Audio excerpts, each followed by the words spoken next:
मन टूटा हुआ है तो ये कहानी तुम्हारे लिए सुनना, क्योंकि कान्हा कब कब किसका हाथ पकड़ लें कोई नहीं जानता। लेकिन इस भक्त की कहानी अभी शुरू ही हुई थी। एक छोटे से गांव में माधव नाम का गरीब भक्त रहता था। उसके पास धन नहीं था, लेकिन दिल में कृष्ण के लिए अपार प्रेम था। वो रोज कान्हा से सिर्फ एक चीज मांगता था। वो हाथ जोड़कर कहता, हे कान्हा, मुझे धन नहीं चाहिए, बस इतना करना कि मेरा विश्वास कभी न टूटे। लेकिन गांव के लोग उसके विश्वास का मजाक उड़ाते थे। लोग कहते, सिर्फ कृष्ण का नाम लेने से पेट नहीं भरता, मेरे कान्हा सब देख रहे हैं। फिर एक दिन उसके घर में खाने के लिए भी कुछ नहीं बचा। माधव की माँ ने पूछा, बेटा आज क्या खाएंगे? माँ, पहले कान्हा को याद करते हैं, रास्ता वही दिखाएंगे। लेकिन माधव के सामने एक ऐसी परीक्षा आ गई। उसके पास भगवान को चढ़ाने के लिए कुछ भी नहीं था, जेब खाली थी। फिर उसे रास्ते में एक छोटा सा फूल मिला। माधव ने वो फूल उठाया और कान्हा के चरणों में रख दिया। उसने कहा, कान्हा, मेरे पास देने को कुछ नहीं, ये फूल ही मेरी पूरी भक्ति है। और उसी रात माधव को एक अद्भुत सपना आया। सपने में श्री कृष्ण मुस्कुराते हुए दिखाई दिए। कान्हा ने कहा, माधव, कल सुबह बिना डर के घर से निकलना। लेकिन कान्हा ने आगे जो कहा वो माधव कभी नहीं भूल पाया। कृष्ण बोले, जिस रास्ते पर तुम चलोगे वहां मेरी कृपा तुम्हारे साथ होगी, बस अपने कर्म से पीछे मत हटना। सुबह माधव उठा और बिना कुछ समझे घर से निकल पड़ा। रास्ते में उसे एक बूढ़ा व्यापारी मिला। व्यापारी परेशान था और उसे अपने काम के लिए एक ईमानदार आदमी की जरूरत थी।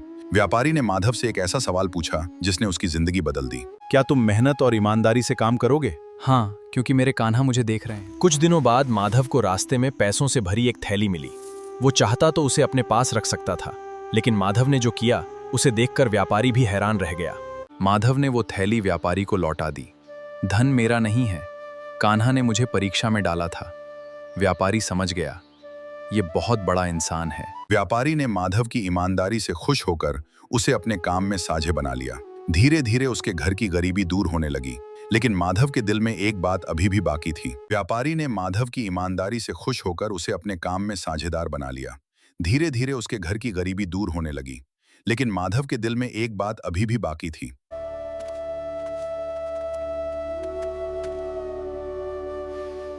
तभी उसे अपने सपने की एक बात याद आई। कृष्ण ने कहा था, मैं रास्ता दिखाऊंगा, लेकिन कदम तुम्हें ही उठाने होंगे।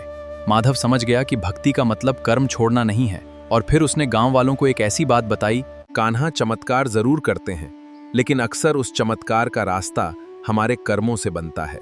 उसकी बात सुनकर वही लोग जो कभी उसका मजाक उड़ाते थे, अब वही लोग उसके पास सलाह लेने आने लगे। माधव ने कभी किसी को छोटा नहीं समझा और सबको मेहनत व भक्ति का रास्ता बताया। लेकिन माधव की सबसे बड़ी सीख अभी बाकी थी।